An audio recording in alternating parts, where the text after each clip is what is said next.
Hello, I will be giving you some general tips for when you have to do presentations for class. You probably will end up making presentations for the rest of your life to promote your work or to celebrate someone. So hopefully you can use these tips for a long time. Preparing a presentation is basically like any other complex task you have to do. So it's important you follow a process. The first step in the creative process, if you remember from the writing process, is pre-writing. Many students don't understand how important this is. It should be a habit already. Start by pre-writing. First, make sure you understand the task down to the details. Then, generate ideas. This is where you either brainstorm or research what you have to say, depending on your task. Brainstorm, not brain drizzle. Okay, so a lot of ideas. After you have all what you want to say in note form, organize your ideas, preferably into an outline, because an outline adds balance. This is really important because you want your audience to understand you, and they won't understand if there is no order. Don't start building any part of your presentation until you know everything that you're going to say and the order that it makes sense. So all of these 3 steps are the pre-writing. Then you can create your presentation and your script. Remember that your presentation has 2 parts, the slides or visual aids and what you are actually going to say and do for your presentation. Many people blend the 2 together and they imagine that make a presentation is just make a PowerPoint or make a Prezi or whatever. No, you also have to prepare what you're going to say. Your slides are only visual aids, they're only support. By the end of this presentation, hopefully this will make more sense. So the next step in the writing process is to edit your work. Check for flow, check that it's not too long or too short. There are many tips, for example, that there should be no more than 7 items per page, and that each slide should be useful for 2 to 6 minutes of talking. In editing, also take a look at the visual aspect of your slides. Are they crowded? Are they confusing? After editing, proofread your slides. Correct spelling mistakes. A mistake in a slide takes away much of your credibility, and it could be embarrassing. And the next step is very, very important, especially if you suffer from stage fright. Rehearse. Rehearse, rehearse, rehearse. Film yourself, watch yourself, time yourself, and if you need to, go back to the editing. Okay? And then when your presentation is flowing naturally, then you can actually go present. Okay? You have done everything in your hands to prepare. I mentioned before that a lot of students forget that presentations actually work along 3 channels, and each of those channels needs to be considered. The most important channel is not even the PowerPoint presentation or the Prezi, okay? And a lot of the time that's what's given the most work. You, the presenter, are actually the presentation. Sometimes what I do to my students, I know it's a little mean, but I turn off the TV and I say, oops, the PowerPoint went out, or no more projector. Okay, you have to be prepared for any technological difficulty. They need to present anyway, right? So you should be able to do it because I lost my USB drive or the power went out, my file got corrupted. That's not going to be an excuse, for example, if you flew 2,000 miles to present. Okay, and now that presentations are in Zoom or Teams meetings, this is an issue also. You should be able to present even if your PowerPoint can't upload or if there's some other technological difficulty, like it won't accept your presentation or share your screen. Okay, so you are the presentation. Verbal refers to the words or the content of your presentation, which you prepared before. Okay, it's what you're going to say. And the nonverbal aspect is also very important and sometimes not taken into consideration. It's all the little aspects that when you're presenting have an effect, okay? They have an effect on your message. Your volume, your pauses, your pacing, your gestures, and even your physical appearance, what you're wearing, all communicate something, okay? Now we come to your other visual aids, because the first visual aid is you. Your other visual aids are your slides, okay? Slides include many types of information, And the design of your slides and your fonts and everything like that is nonverbal, okay? And the words that are actually typed in are your verbal elements. You write words because you expect your audience to read them. And you include images or graphs or diagrams because they help you explain something to your audience. Another nonverbal element is when you use the pointer or the pen to highlight or to draw attention to the elements of your slides. And this is very useful as you progress and present, especially because of the next channel, which is very important, maybe the most important in terms of this type of text, okay, is your audience. The presentations are given to a live responding audience, so you must constantly be monitoring them. Yes, you might have rehearsed, but when presenting, they give you clues to slow down, to repeat, or to move on. They react, they scratch their heads, they yawn, they laugh, they ooh, ah, or clap.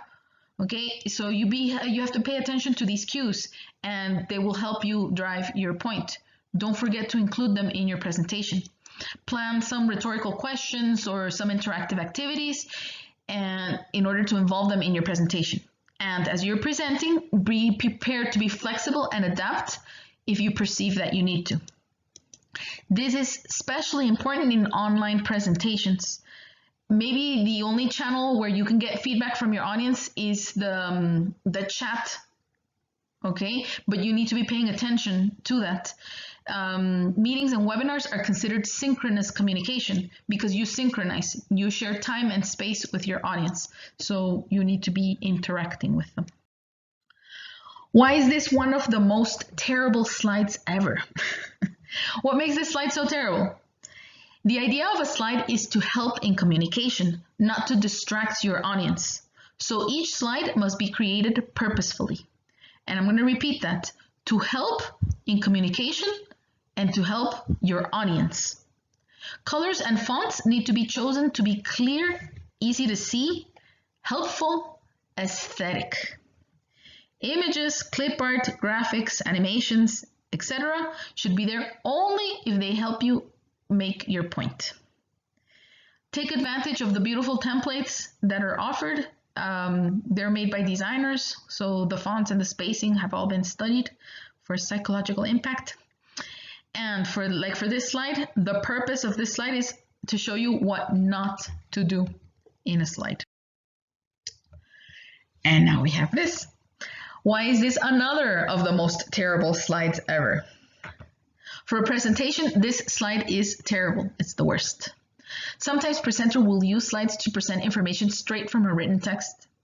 If what they wanted was for the audience to read, they should have left them the text to read as an assignment. Send it as a PDF. Okay, I have already mentioned that a presentation has 3 channels: the auditory, the visual, and the main objective of actually doing a presentation, which is interacting with your audience. What is wrong with this slide? Everything. The readers in your slide, in your audience, if they can actually see the small letters, are going to start to read. Probably faster or slower than you can read out loud, so you are wasting your breath. The listeners in your audience are going to wait for you to speak, so you're wasting your slide. And if what you say does not match what you put in your slide, you are going to confuse your audience, who won't be paying much attention to either you nor your slide, because it's too much information for their attention to process.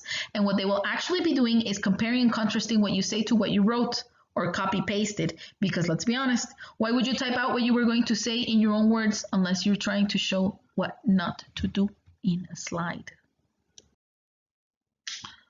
So another aspect. Let's say you got your slide to look beautiful, like this one, okay? There's fewer than 7 points, just one visual aid. Is your audio, okay, your script going to be you reciting a script that you have memorized? Let me give you some ideas. Written text is static. A presentation is dynamic. You can alter your intonation, your pacing, etc. If you write a script, you can annotate it like an actor, okay, for pauses and emphasis and hand gestures and movements. And if you rehearse a lot, you can sound dynamic. But still, like any actor will tell you, you have to prepare for the unexpected and still be able to improvise. You also have to consider that in terms of audience, for a written text, the reader controls everything. A reader can slow down or speed up.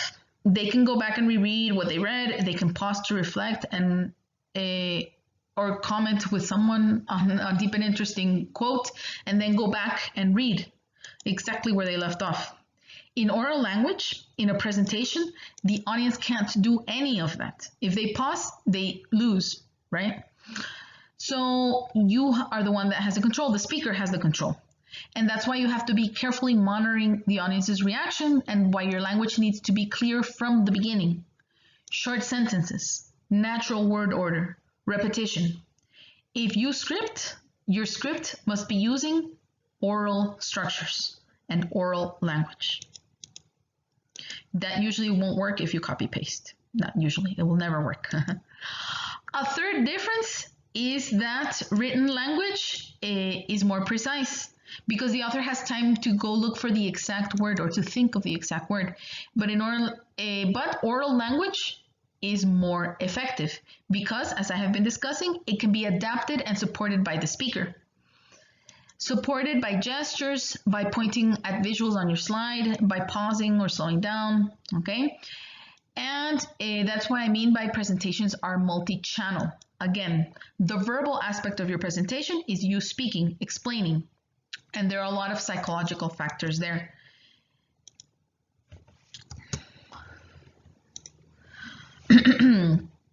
This pyramid shows how much people remember after 2 weeks of having received information in different modes. A lecture is the professor or presenter just talking on a lectern. If you see, that's 5% retention. Audiovisual, like this, is a pre-recorded video, for example, is 20%. That's 4 times as much. Okay, of course it depends on other things too, like if you go and apply it right away, okay, what you heard on your lecture or saw on the video. But with a presentation, you have your audience right there, and you can go all the way up to 75% if you ask them to practice or do something. Stand up and, okay, or close your eyes and imagine. Raise your hand if, or on the piece of paper in your seat, write down 3 examples. Okay, or to try something out with a person sitting right next to them. Take advantage of that interactivity that you have with your audience.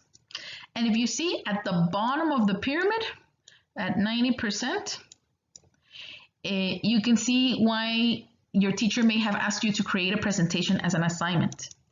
If you do a presentation correctly, if you actually work on your presentation from the beginning with the idea that your purpose is to teach something to your fellow students, then you should become an expert in your topic and remember it very well. Remember it 90% after 2 weeks. And finally, is that the natural flow gives you credibility, okay? A naturally flowing speech rather than reciting a text, and especially if it's a text that might not make sense to your audience, okay? It shows your audience that you know your stuff if you're speaking naturally. So if someone asks you to clarify, even if it's just a facial expression, you can quickly and easily rephrase or explain or give an example. Take advantage of the interaction to get your idea across. That is, after all, the reason you are presenting, to get the idea across through a presentation. If not, just hand them a copy of the text, okay? Or give them the link to the website. I'm sure you have been to presentations like this before, and I put presentations in quotation marks. How did you feel as an audience? I'm sure you agree with me that these are not presentations. Just because other people, even your professors, do it doesn't mean that you should too. So in summary, what I want you to take away with this video is that presentations are a careful dance of 3 elements. Your audience, you, and your visual aid. All will go well if you plan with these 3 aspects in mind.